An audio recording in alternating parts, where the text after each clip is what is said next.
జరుగుతూ ఉంది. ఇక మా కేస్ స్టడీ అంతా జగన్ గారు అంతా ఎక్స్ప్లెయిన్ చేశారు కదా నీట్గా. ఇంకేమైనా కావాలంటే ఇప్పుడు వంశీ గారు చాలా ధైర్యంగా ఉన్నారు. అంటే ఆరోగ్య సమస్యలు ఉన్నాయని చెప్పారు కదా, ఉన్నాయి. ఇప్పుడు వీళ్ళు ప్రొవైడ్ చేయాలి, వీళ్ళు ప్రొవైడ్ చేస్తారు. మనము జ్యుడిషియల్గా రిక్వెస్ట్ పెట్టాము. They have to give.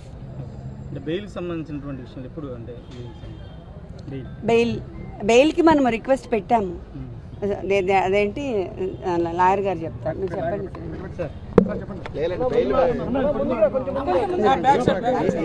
ఈ రోజు యాక్చువల్గా ఎమ్యూనిటీస్ కోసం బెయిల్ పిటిషన్ కోసం ఉంది, నోటీస్ ఇవ్వాలి. నోటీస్ ఇచ్చిన తర్వాత ఇప్పుడు ఈ కస్టడీ పిటిషన్ కూడా ఉంది. ఇవన్నీ కలిపి ఉంటారు.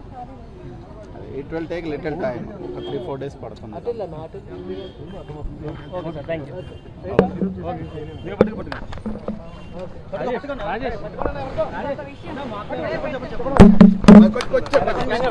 విషయం ఏంటంటే ఇప్పుడు సోషల్ మీడియాలో ఎలాంటి పోస్టులు పెట్టకూడదు, పర్టికులర్గా లేడీస్ గురించి అబ్యూస్ చేయకూడదు అని ప్రెసెంట్ గవర్నమెంట్ చాలా స్ట్రిక్ట్గా ఉన్నప్పుడు మరి నా మీద కూడా నేను ఫస్ట్ టైం వంశీ గారిని అరెస్ట్ చేశారని బయటికి రావాల్సి వచ్చింది. నేను that's the same thing I'm sharing with all the media. అలాంటప్పుడు మా మీద ఎలా సోషల్ మీడియాలో అబ్యూజివ్గా ఎలా ట్రోల్ చేస్తారు, అబ్యూజివ్ వీడియోస్ ఎలా అప్లోడ్ చేస్తారు, ఇట్స్ వెరీ రాంగ్. అంటే లీగల్గా వెళ్ళాలి కదా, వెళ్లకుండా ఎలా ఉంటాం? అయినా సోషల్ మీడియా అలా చేయడం చాలా తప్పు కదా. అంటే ఒక పార్టీకి సంబంధించిన వాళ్ళు మాత్రమే ప్రొటెక్ట్ అవ్వాలి, ఇంకా అదర్ సైడ్ పార్టీ వాళ్ళు విమెన్ కాదా? What is this? అలా కూడా చేయొచ్చా? దయచేసి సోషల్ మీడియాలో ట్రోల్స్ ఆపండి, లేకపోతే మేము ప్రైవేట్గా ఆల్ విల్ బి స్యూడ్. అలా చేయడం చాలా తప్పు. మీకు ఏమైనా ఉంటే లీగల్గా వెళ్ళండి, లీగల్గా మాట్లాడండి, అన్నీ చేయొచ్చు. కానీ విమెన్ మీద అబ్యూజివ్ సోషల్ మీడియా పోస్ట్ దయచేసి పెట్టద్దు. ఇంకేం కావాలి చెప్పండి. కేస్ స్టడీ మొత్తం చెప్పేశారు, జగన్ గారు అంతా చెప్పారు. మీరు హైలైట్ చేసుకోవాల్సింది ఏంటంటే ఈరోజు మనం ఈ సత్యవర్ధన్ కేసులో జస్ట్ 20,000 కోసము వంశీ గారు తన్ని కిడ్నాప్ చేసి తీసుకెళ్లారు అని చెప్పారు కదా. ఇప్పుడు ఆ 20,000 రికవర్ చేసుకోవడానికి, ఎక్కడి నుంచి, వంశీ గారి దగ్గర నుంచి 20,000 రికవర్ చేసుకోవడానికి పోలీస్ కస్టడీ 10 రోజులు అడుగుతున్నారు. దీనికంటే ఇంకా ఫన్నీ ఏముంటుంది చెప్పండి? అది జరుగుతూ ఉంది. ఇక మా కేస్ స్టడీ అంతా జగన్ గారు అంతా ఎక్స్ప్లెయిన్ చేశారు కదా నీట్గా. ఇంకేమైనా కావాలంటే ఇప్పుడు వంశీ గారు చాలా ధైర్యంగా ఉన్నారు. అంటే ఆరోగ్య సమస్యలు ఉన్నాయని చెప్పారు కదా, ఉన్నాయి. ఇప్పుడు వీళ్ళు ప్రొవైడ్ చేయాలి, వీళ్ళు ప్రొవైడ్ చేస్తారు. మనము జ్యుడిషియల్గా రిక్వెస్ట్ పెట్టాము. They have to give.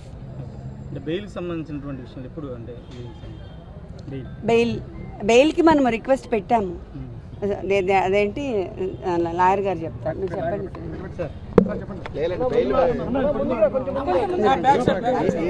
ఈ రోజు యాక్చువల్గా ఎమ్యూనిటీస్ కోసం బెయిల్ పిటిషన్ కోసం ఉంది, నోటీస్ ఇవ్వాలి. నోటీస్ ఇచ్చిన తర్వాత ఇప్పుడు ఈ కస్టడీ పిటిషన్ కూడా ఉంది. ఇవన్నీ కలిపి ఉంటారు.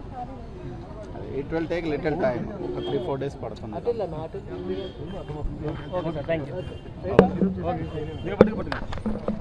అందరికీ నమస్తే అండి. ఒక్కొక్కసారి మా జగన్ అన్న కావాలని మాట్లాడతాడో లేకపోతే స్క్రిప్ట్ సరిగా రాయక అలా మాట్లాడతాడో తెలియదు, కానీ చాలా తేడాగా మాట్లాడతాడు. తేడాలో మామూలు తేడా కాదు. ఇప్పుడు ఎవరైనా సరే, ఏ మగాడైనా ఇంకొక మగాడి అందాన్ని పొగుడుతాడా? ఆ మహాయితే ఏమంటాడో ఆడికైనా బ్రహ్మాండంగా ఉంటారు. ఆ పదం ఒకటే వాడతాం, అంతేనా? కానీ ఇక్కడ విచిత్రం ఏంటంటే అవినాష్ అందం గురించి, వల్లభి వంశీ అందం గురించి, అలాగే పేరు నాని, కొడాలి నాని అందం గురించి ఈ మా జగన్ పొగిడేస్తున్నాడు. ఎందుకు పొగిడేసి సిగ్గుపడిపోతున్నాడో మాకు అర్థం కావట్లా. ఒకసారి ఆ దరిద్రాన్ని కూడా ఒకసారి వినిపించే ప్రయత్నం చేస్తే ఒకసారి చూడండి.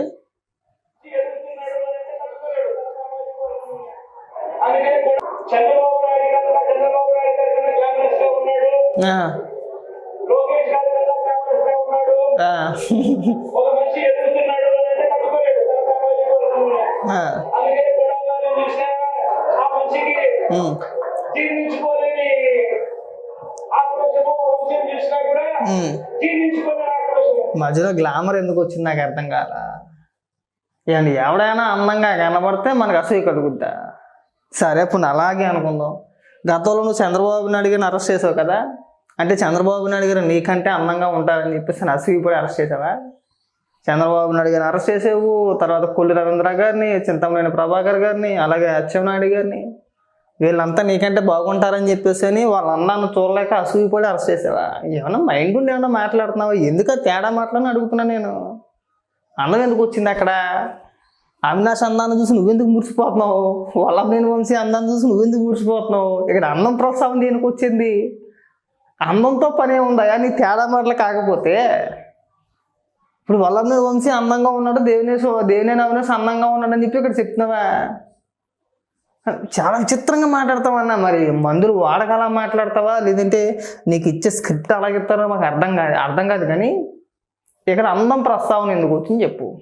ఇంకా చాలా మాటలు మాట్లాడాడు. అసలు వల్లభనేని వంశీ చాలా శుద్ధపోస, పార్టీ ఆఫీస్ తగలెట్టేశారంట. ఆ కంట్లో ఏమైనా గోరంట్ల మాటలు పెట్టుకున్నావు ఏంటో మాకు తెలియట్లేదు. కానీ కళ్ళ ముందు కనబడలేదు, కనబడిందా? అనేక సందర్భాలు నువ్వేమని మాట్లాడు? మా కార్యకర్తలకు బీపీలు వస్తాయండి. బీపీలు రావా? మీ నాయకులు, మీ కార్యకర్తలు, మీ సొంత టీవీలోని కూడా మన సాక్షిలో పెద్ద పెద్ద డిబేట్లు పెట్టేసి తప్పేముందో తగలెట్టేస్తాని మాట్లాడు. అసలు తగలట్లేదని మాట్లాడుతున్నాడు. సరే ఎన్ని పక్కన పెట్టేసి ముందు దీని గురించి చెప్పు. నువ్వు బాగానే ఉన్నావు కదా, నీకు ఎక్కడెక్కడ తేడా లక్షణాలు కూడా ఎక్కడ కనబడట్లేదు, బ్రహ్మాండంగా ఉన్నావు. వాళ్ళ అందం గురించి నీకు ఎందుకు వచ్చిందో నాకు అర్థం కాదు. అందం ప్రస్తావన ఎందుకు వచ్చిందో నాకు వాటికి కూడా అర్థం కావట్లేదు. వాళ్ళు అందంగా ఉన్నారని చెప్పేసి నేను ఇక్కడ చెప్తే సిగ్గుపడిపోతున్నాడు. వల్లభనేని వంశీ అందంగా ఉన్నాడంటే ఇక్కడ సిగ్గుపడిపోతున్నాడు. దేవినేని అవినాష్ అందంగా ఉన్నాడంటే జగన్మోహన్ రెడ్డి సిగ్గుపడిపోతున్నాడు. వాళ్ళు అందంగా ఉంటే నువ్వు ఎందుకు సిగ్గుపడిపోతున్నావు అని అడుగుతున్నాను నేను. అర్థమవుతుందా నీకు? చాలా తేడా కొడుతుందన్న నీ మాటల్లోని, నీ వ్యవహార శైలిలోని. ఒక మగాడు ఇంకొక మగాడి అందం గురించి పొగిడేడంటే తేడానే, నాకు తెలిసితే తేడానే. దయచేసి ఇంకెప్పుడు కూడా ఇలాంటి తేడా మాటలు మాట్లాడమ్మకన్నా. ఉన్న పరుగు పోతుంది. తేడాగాడు అనుకుంటారు అందరూ కూడా. నేనైతే అనుకుంటా. నువ్వు తేడా అని చెప్పేసి నేను అనుకుంటలేదు. కానీ నువ్వు అలాంటి మాటలు మాట్లాడు. ఇక్కడ అందాల ప్రస్తావన తీసుకురాదు నాకు. ఆడ అందంగా ఉన్నంత మాత్రాన్ని కిడ్నాప్ చేసేసి పార్టీ ఆఫీసులు తగలపెట్టేస్తే కేసులు ఉండవా?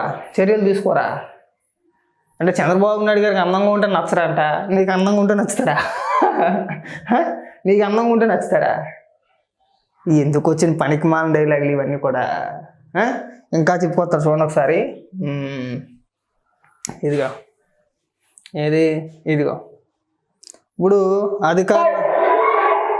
అధికారులందరికీ వార్నింగ్ మాట. ఒక్కొక్కరిని బట్టలు తీసేస్తాను, అధికారులు అందరి బట్టలు ఇప్పేస్తాను. ఆల్రెడీ మా గవర్నమెంట్లో మాతో బట్టలు ఇప్పేసి నాకు ఇచ్చేసాడు. అలాగే అందరి బట్టలు ఇప్పేసి నేను చూసేస్తాను అంటాడు. ఇక్కడ చూసేదికి నాకు కంగారు పడు, మాకు మాట్లాడు. ఏమని మాట్లాడుతావు అవి కూడా వినిపిస్తుందా?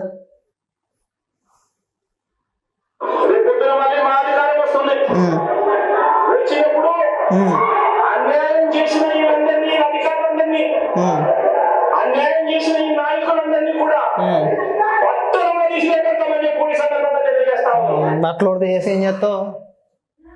చూసి ఆనందం చేస్తావా? అంటే నువ్వు అధికారంలో ఉన్నప్పుడు నువ్వు ఎవరిని పడితే వాళ్ళని అరెస్ట్ చేయించవచ్చు. అది నీకు తప్పు కాదు. నువ్వు అధికారులు బట్టలు తీసేస్తావు. ఓడి తీసే నీ దమ్ముంటే. అప్పుడే అయిపోయింది అనుకుంటున్నావా? నీ గొడ్లు ఓడి తీసేస్తారు. కంగారు పడ మాకు. నువ్వు ఇంకా ఏదో రాలిపోతున్నావు అంటే మన దాకా రాలేదు కదా, మనం ఏం ముట్టుకోలేదులే. ఆ ముట్టుకుంటే ఏముందిలే, 3 నెలలు లోపల వెళ్తాం, మళ్ళీ బయట మీద బయటకు వచ్చేస్తావు అనుకుంటున్నావేమో. బొబ్బాస్కి సెక్కినట్టు సెక్కేస్తారు. మరి నిన్నంటూ లోపలైతే నువ్వు మళ్ళీ బయటికి రా, గుర్తుపెట్టుకో బాగా. అది అధికార గొడ్ల తర్వాత ఓడి తీసేదికెళ్ళే. కానీ నిన్నంటూ లోపలైతే మళ్ళీ నువ్వు జీవితంలో బయటికి రా, గుర్తుపెట్టుకో బాగా. నువ్వు దేశం వదిలి పారిపోతే బతుకుపోతావేమో, కానీ లేదంటే నువ్వు చేసిన చిన్న అవినీతి కాదు, అది బాగా గుర్తుపెట్టుకో. అక్కడికి వెళ్ళిపోయి పెద్ద పెద్ద వార్నింగ్లు ఎవరికి ఇచ్చేస్తావు? నువ్వు అరెస్టులు చేయించినప్పుడు ఏమైపోయింది? చంద్రబాబు నాయుడు గారిని అరెస్ట్ చేసినప్పుడు తెలియదా? వల్లభనేని వంశీ చేత బూతులు తిట్టి తీసినప్పుడు తెలియదా? పార్టీ ఆఫీసుల పని దాడులు చేయించినప్పుడు తెలీదా? తెలుసా లేదా? మరి ఇక్కడికి వచ్చి నువ్వు ఎవడికి పాఠాలు చెప్తున్నావు, ఎవడికి ఉపన్యాసాలు చెప్తున్నావు? అసలు ఇక్కడ వార్నింగ్లు ఇచ్చేస్తున్నాడు. వార్నింగ్లు. ఇంకో దరిద్రం కూడా చూపిస్తాను చూడండి. ఇదే ఆ దరిద్రం. పార్టీ అసలు తగలట్లేదని మాట్లాడుతున్నారు ఇక్కడైతే. వినండి.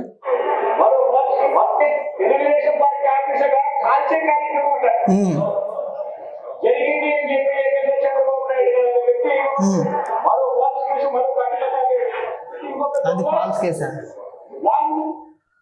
పార్టీ ఆఫీస్ని తగలబెట్టింది నిజం కాదా? ఫాల్స్ కేసా? కళ్ళుండి మాట్లాడుతున్నావా, కళ్ళు లేకుండా మాట్లాడుతున్నావా? అది నోరా లేకపోతే ఇంకేమన్నా? కనీసం ఎప్పుడైనా సరే బతుకున్నంత కాలంలో ఏ రోజైనా సరే నిజం చెప్తావేమో అని చూస్తావన్నా. ఏ రోజు కూడా ఆ నోటితో నిజం చెప్పిన పాపాన్ని పోలేదన్నా. నువ్వు బతుకుండగా మేము చూస్తాము అనుకోవడం కలే. నీ నోటంటే నిజం, ఒక్క మాట నిజం మాట్లాడేటరా జగన్మోహన్ రెడ్డి అని మేమైతే వెళ్ళామేమో అన్న. కష్టమే, నీ వాళ్ళకం చూస్తుంటే కష్టమని అనిపిస్తుంది నాకు. చూడు, గన్నవరం పార్టీ ఆఫీస్ని తగలపెడుతూ జై వంశీ అని కార్యకర్తలు అనుచరులు పెద్ద పెద్ద కేకలేసారని ఆ రోజున. కనబడిందో నీ కంటికి కనబడలేదో? ఫాల్స్ కేసు అసలు తగలట్లేదని మాట్లాడుతున్నాడు ఇక్కడికి వచ్చి. సొల్లుగాడి.